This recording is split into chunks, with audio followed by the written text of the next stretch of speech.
大家好，又係我維尼，即係 Step by Step 啦。哇，創新高啊！美國債息咧創下咗19年嚟嘅新高啊！喺7月30日咧，美國30年期嘅債息咧係突破咗5.2厘，呢個咧係自從2007年以嚟啊，整整19年嚟咧都未試過嘅高位啊！美國通脹高居不下啦，美聯儲宣布咧再度維持利率不變啊，市場咧甚至咧而家預期啊下半年啊有加息嘅機會添。嗱，對於追求穩定現金流嘅食息一族嚟講咧，聽到有5厘息以上嘅回報，點會唔心動啊？美債收益率咁高咧，其實咧喺近呢幾個月以嚟咧，資金咧就係蜂擁咁湧入咗債市。嗱，今年以嚟咧，債券基金嘅淨流入咧係極之強勁嘅，淨係5月份同埋6月份啊，就分別咧係錄得高達960億同埋720億美元啊，創下一個極之高嘅資金流入紀錄啊！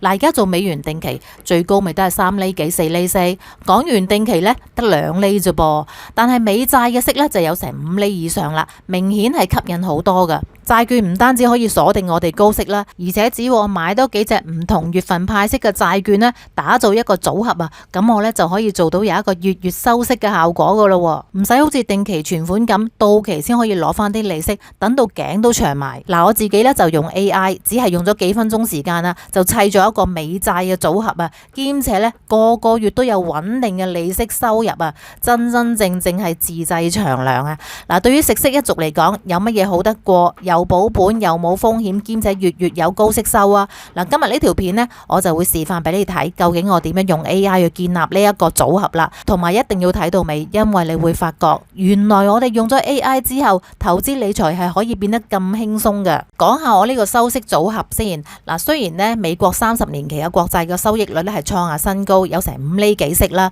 但係我呢個收息組合呢，我唔會咧將啲錢咧 all in 咧買晒長債嘅，因為大家都知啦，債息升，債價就會跌啊嘛，兩者嘅關係係呈相反嘅。咁30年嘅時間期間，債價一定係會有波動嘅。如果我啲錢係鎖死咗喺長債入邊，債價又跌嘅話呢，咁我沽出去呢又會蝕價。死守嘅話呢，外面明明有更加高嘅收息機會，但係我啲錢又被鎖住咗。咁所以呢個呢就係買長債嘅風險啦。不過5點幾厘息呢就真係好吸引嘅，所以今次我呢個收息組合呢，我就決定混合咗2種年期嘅債啊。除咗長債之外呢，亦都會買入一啲中期嘅債，既可以平衡我嘅風險，亦都可以盡量提升我嘅收息回報啦。好啦，咁而家我就示範俾大家睇啦，咁大家就唔好行開睇埋落去啦。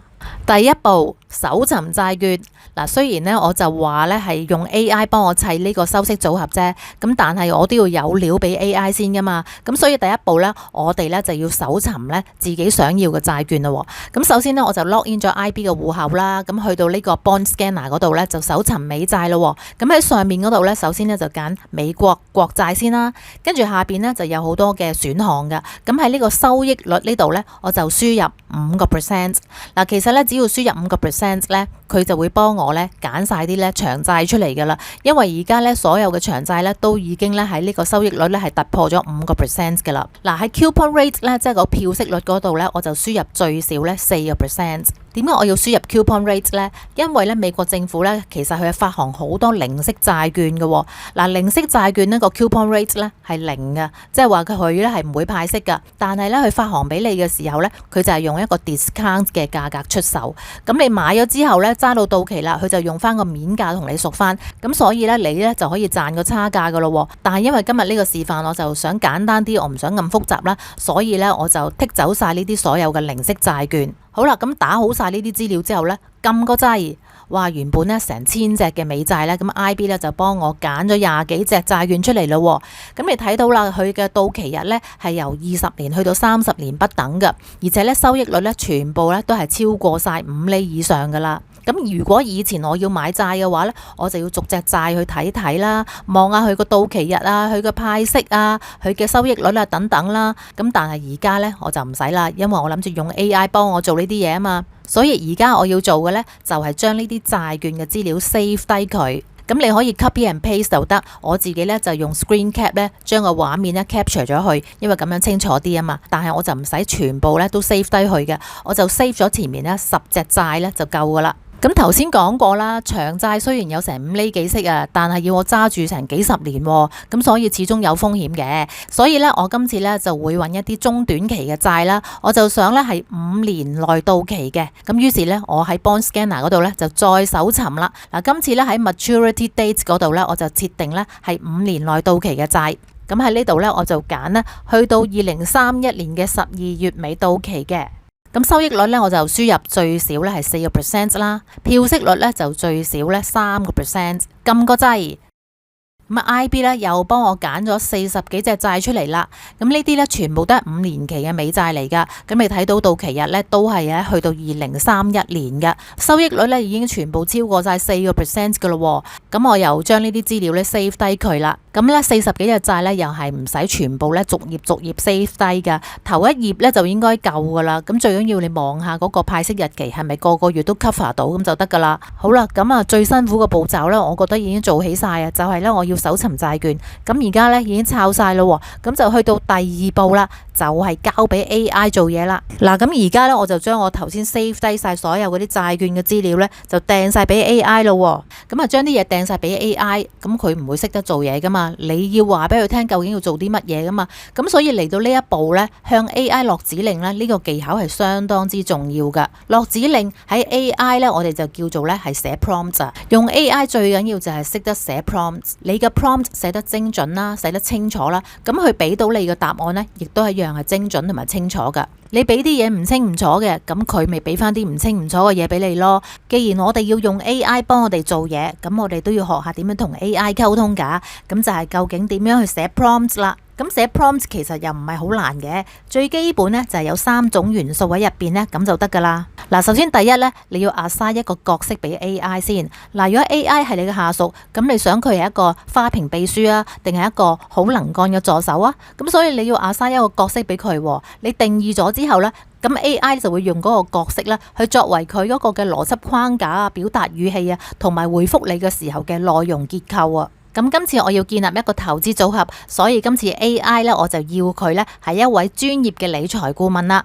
嗱，如果你係好中意靚女嘅，咁你可以試下，你係一位靚女嘅專業理財顧問嘅，我就未試過咁樣assign角色俾 AI 喎，你可以試下嘅。嗱，第二部分咧就要交代清楚你嘅背景同埋任務啦。嗱，今次咧就係我有200萬港元準備投資呢個美國國債啊。嗱，200萬港元咧你自己定啦，你可以2000萬，可以20萬都得。咁咧就請你從呢一批嘅債券入邊咧，就選擇最適合嘅債券組合咧，係要高收益率，亦都要每個月有穩定嘅利息。嗱，呢個就係我要求啦。至於第3部分咧，就係咧我會講埋咧嗰個輸出個格式嘅要求啊。如果平時咧用 AI 咧普通去搜尋一啲資料嘅話咧，我就唔會話要求 AI 咧出一個乜嘢 format 俾我噶。咁但係而家因為我要做一個投資組合啊嘛，咁用乜嘢應該俾晒啲文字成篇論文咁嚟睇死我，所以咧我就要求咧佢俾一個 table 我睇啊。咁 table 咧可以有好多形式嘅，你可以同佢講我要一個 Excel， 我要一個 PDF。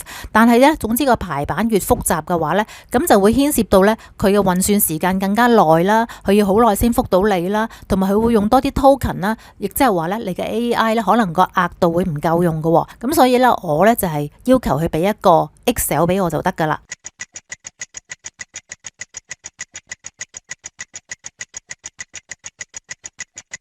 等等，大概等咗10零秒到啦，咁 AI 咧就終於覆咗我啦，而且咧就俾咗個好詳細嘅報告俾我添。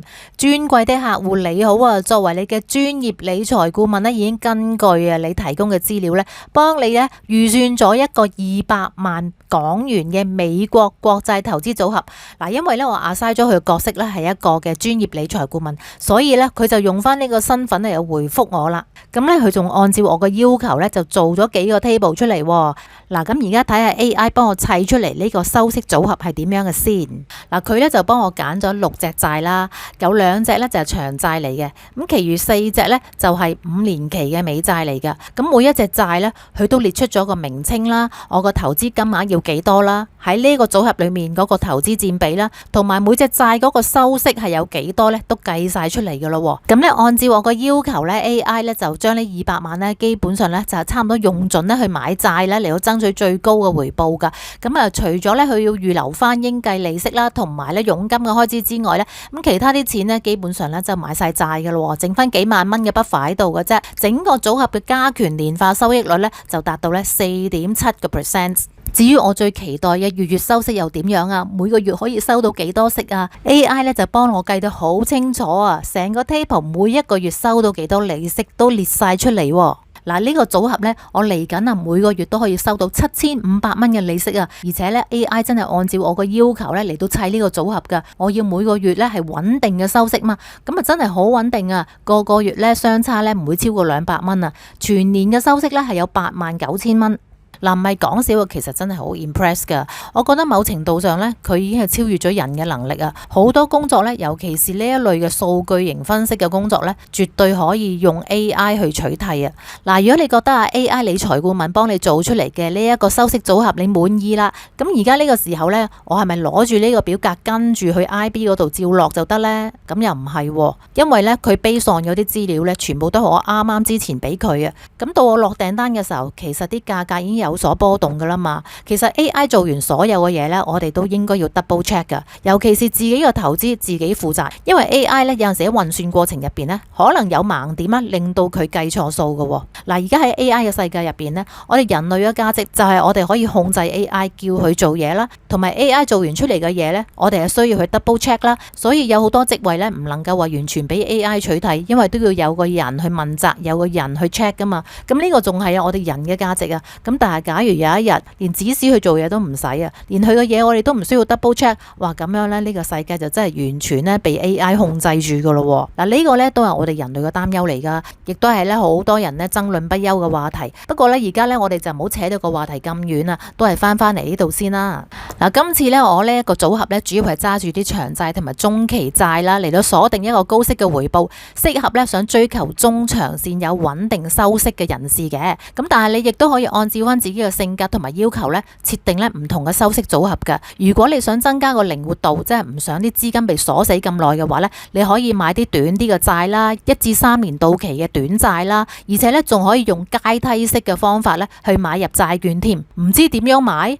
用 AI 咪得咯，或者下次咧我再喺呢度咧示範一下咧唔同嘅收息嘅組合俾大家睇下啦。嗱，如果覺得今日呢條片有用嘅話咧，咁可以咧係支持下我啦，俾 super thanks 啊、like 啊、comment 啊或者 share 俾人啦，咁我就會咧繼續出多啲呢一類型嘅影片俾大家睇啦。好，下集再見，拜拜。